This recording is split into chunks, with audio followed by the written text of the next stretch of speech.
दोस्तों इस मूवी का नाम है एशेस इन द स्नो और ये मूवी 1941 के वर्ल्ड वॉर 2 के टाइम लिथुआनियन नाम की जगह के बारे में है। रशिया और सोवियत यूनियन को धोखेबाज ठहराने के बाद में बाल्टिक रीजन में सोवियत यूनियन ऑक्यूपेशन लागू कर दिया गया था, जब सोवियत संघ ने आधे से ज्यादा पूर्वी यूरोप पर जबरदस्ती कब्जा कर लिया था। लिथुआनिया भी उसी में से एक शहर था। फिर ये मूवी लेना और उसके फ्रेंड्स पर आ जाती है जो कि समंदर के किनारे खेल रहे थे। और फिर अगले दिन लेना अपने ड्राइंग स्कूल लेकर के गई और फिर उसी टाइम रेड आर्मी ने स्कूल के बाहर कब्जा करना शुरू कर दिया था। लेना फिर घर आकर और ड्राइंग करने लग गई, जहाँ पर उसके डैड कोस्टास घर आते हैं। लेना के घर में उसके डैड कोस्टास, मॉम एलिना और छोटा भाई जोनस था। लेना के पिता कोस्टास लेना के लिए एक नई ड्राइंग किट लेकर आए थे ताकि लेना एक समर आर्ट प्रोग्राम में जाने की तैयारियां कर सके। लेकिन लेना को ऐसा लगता था कि वो इतनी अच्छी ड्राइंग नहीं बना पाती कि वो उसे दिखाने के लिए स्कूल में ले जाए। लेकिन कोस्टस को अपनी बेटी पर पूरा भरोसा था और वो ये कहता है कि वो नहीं जानता कि कॉनोस जो कि ये प्रोग्राम ऑर्गेनाइज करवा रहा था उसके पास लेना को मरने का क्या कारण होगा। फिर सभी खाना खाने आते हैं, जहाँ पर जोनस ने लिथुआनिया की हालत के बारे में सबको अपनी चिंताएं बताना शुरू की क्योंकि रशिया उन पर कब्जा करने जा रहा था। सब इससे घबराने लगे तो कोस्टस ने घर में इस बारे में बात करने से मना कर दिया। और रात में एलिना कोस्टस से नाराज थी क्योंकि कोस्टस को अपने परिवार से ज्यादा शहर का ध्यान रखने की चिंता थी। वो ये भी कहता है कि लेना को कॉनोस में जाने की झूठी उम्मीदें नहीं देना चाहिए क्योंकि लेना ड्राइंग के पीछे कुछ ज्यादा ही पागल है और उसे उस स्कूल में जाना है जो कि ज्यादा दिनों तक टिक नहीं पाएगा। फिर कोस्टस कहता है कि वो अपनी बेटी लेना को बढ़ावा देना बंद नहीं कर सकता और ना ही दूसरों की मदद करना, जिसके बाद में वो अपने घर से चला जाता है। फिर अगले दिन लेना जब घर से बाहर आती है तो देखती है कि रशियन सोल्जर्स रास्ते से लोगों को पकड़ कर ले जा रहे थे। फिर लेना अपने घर पर आती है जहाँ पर कॉनोस से उसके लिए एक चिट्ठी आई हुई थी, जिसे देखने के बाद में लेना बहुत खुश थी। लेकिन उस चिट्ठी को खोलने के लिए उससे अपने डैड के घर आने तक का इंतजार करना था। लेकिन इस दिन कोस्टस अपने घर नहीं आता और फिर उसी रात लेना, उसके परिवार और आसपास के सभी लोगों को रशियन सोल्जर्स एनकेवीडी ने गिरफ्तार कर लिया और ट्रक्स में बिठाकर सभी को एक अनजानी जगह ले गए। एलिना ने बाकी लोगों को कोस्टस के बारे में पूछने की कोशिश की, लेकिन कोई कुछ नहीं जानता था और सभी को डर लग रहा था कि अब उन्हें यहाँ से कहीं पर ले जाकर मार दिया जाएगा।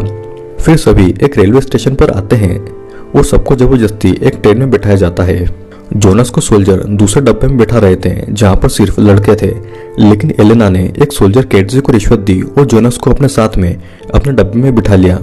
लोगों से भरे हुए इस डब्बे में लेना की मुलाकात ओना से होती है, जिसका बच्चा लगातार रो रहा था और वो चुप होने का नाम ही नहीं ले रहा था। फिर ट्रेन के चलने के कुछ देर के बाद में लेना के डब्बे में सोल्जर्स ने एंड्रियास नाम के एक लड़के को भी भेज दिया और लेना ने रात में एंड्रियास से अपने डैड को ढूंढने के लिए मदद मांगी, लेकिन एंड्रियास ने उसे ऐसा करने से मना कर दिया।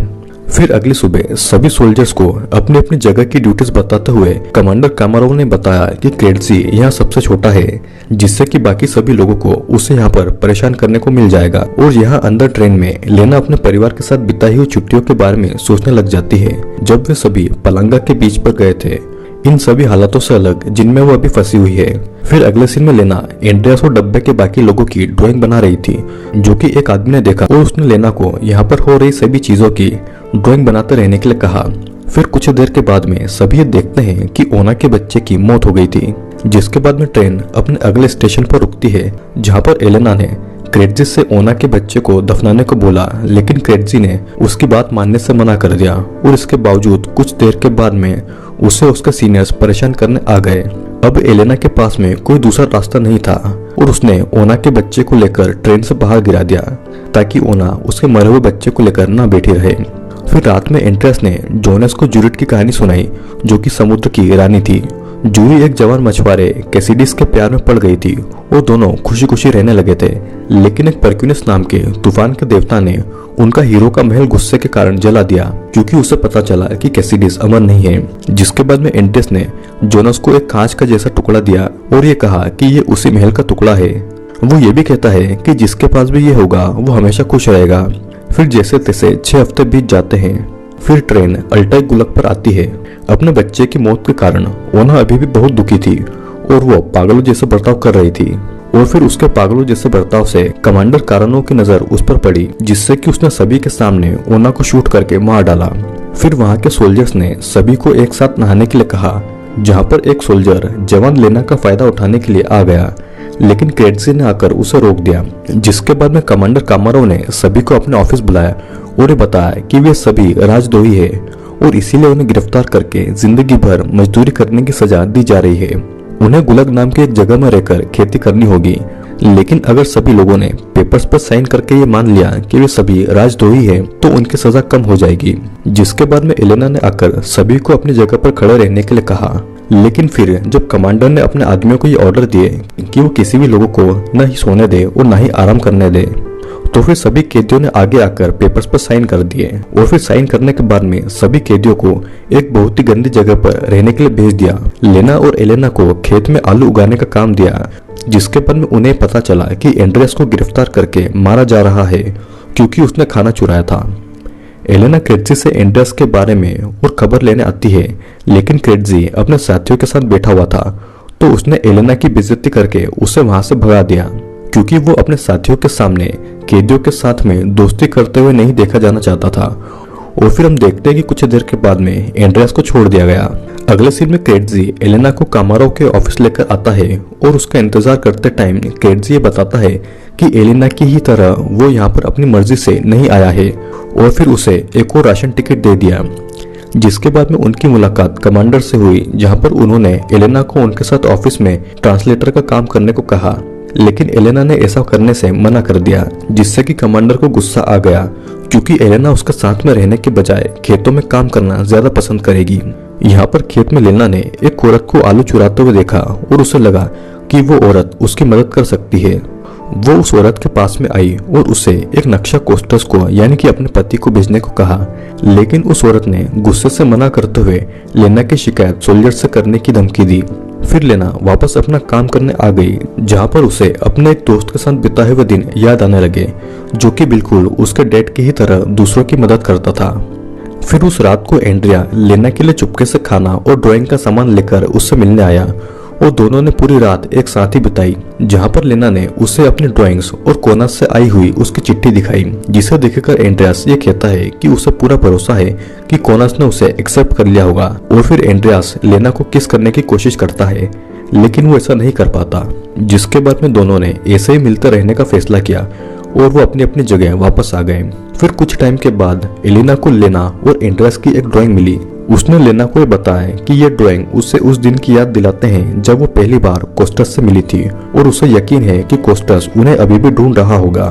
फिर अगली सुबह रशिया के एनकेवीडी सोल्जर्स उस दिन की खेती का हिसाब देख रहे थे और उन्हें पता चला कि ये रोज से कम है। एलिना बताती है कि सर्दियां आ रही हैं, इसलिए फसल कम होगी, पर कमांडर को उस पर भरोसा नहीं था और फिर उसने एक एक करके सबकी तलाशी ली और फिर उसे उस औरत के पास से आलू मिले जिसे लेना ने चोरी करते हुए देख लिया था।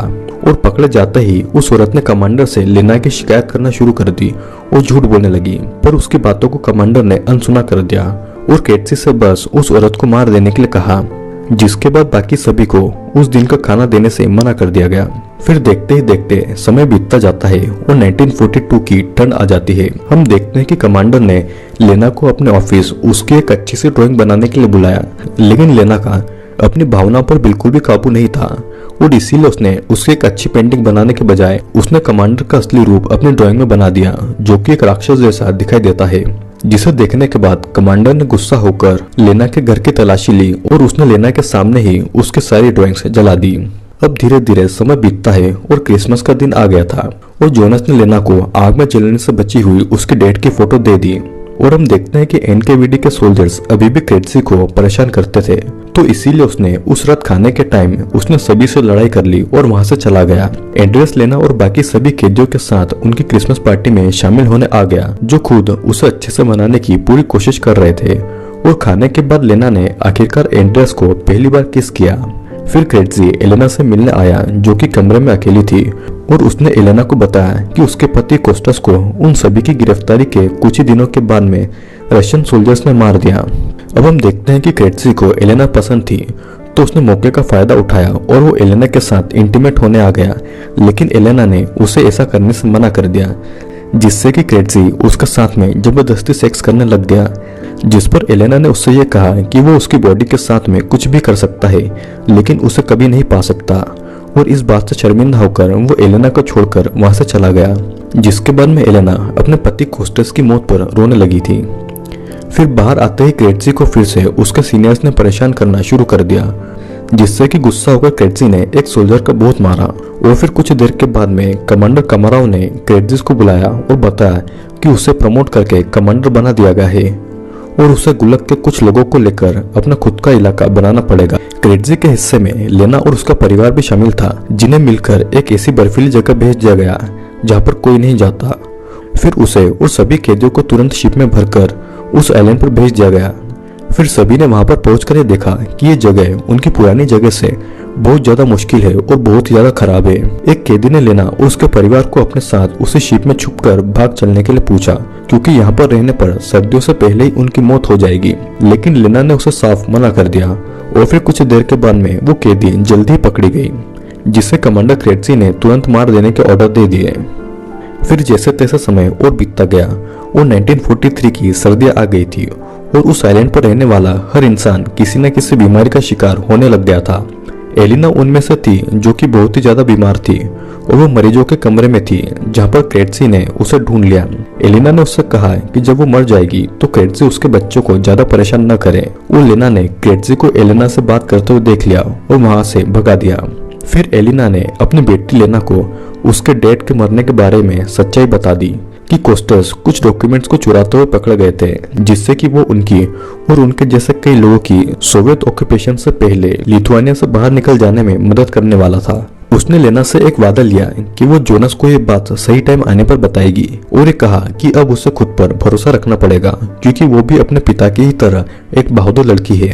फिर हमें देखते हैं कि लेना कोनोस की चिट्ठी, जो कि उसने अपने पिता के सामने खोलनी चाहिए थी, एलिना और जोनस के सामने खोली और देखकर खुश हो गई। लेकिन ये खुशी ज्यादा देर तक नहीं रह पाई, क्योंकि एलिना की मौत हो गई थी और लेना की खुशी अब गम में बदल गई थी। और फिर गुस्से में लेना वहां से बाहर आई और कमांडर क्रेटजी के ऑफिस में आकर और वो उसे सभी को फिर से गुलाग जैसी जगह पर ले जाने को कहने लगी। फिर क्रेटजी लेना को भी उसका रेप करने की धमकी देता है, जैसा कि उसने उसकी माँ के साथ किया था। पर इतने में लेना उसे उसकी माँ की मौत के बारे में बता देती है, जिसे सुनकर क्रेटजी ने उसे छोड़ दिया था। जिसके बाद में लेना ने उसके टेबल पर उसकी ही एक ड्राइंग रख दी और ये ड्राइंग बहुत ही अच्छी थी, जिस पर लेना ये कहती है कि उसे अभी भी क्रेटजी में एक अच्छा इंसान दिखाई देता है, न कि कोई राक्षस।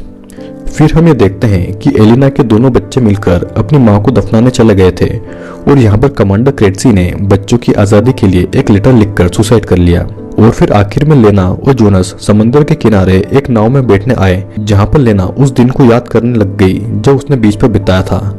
और इसी के साथ में यह मूवी यहीं पर एंड हो जाती है। दोस्तों, ये एक छोटे से परिवार की कहानी है जिसे रशिया की आर्मी ने वर्ल्ड वॉर 2 के बाद में एक ऐसी जगह पर भेज दिया जहाँ की हालत बहुत ज्यादा खस्ता थी।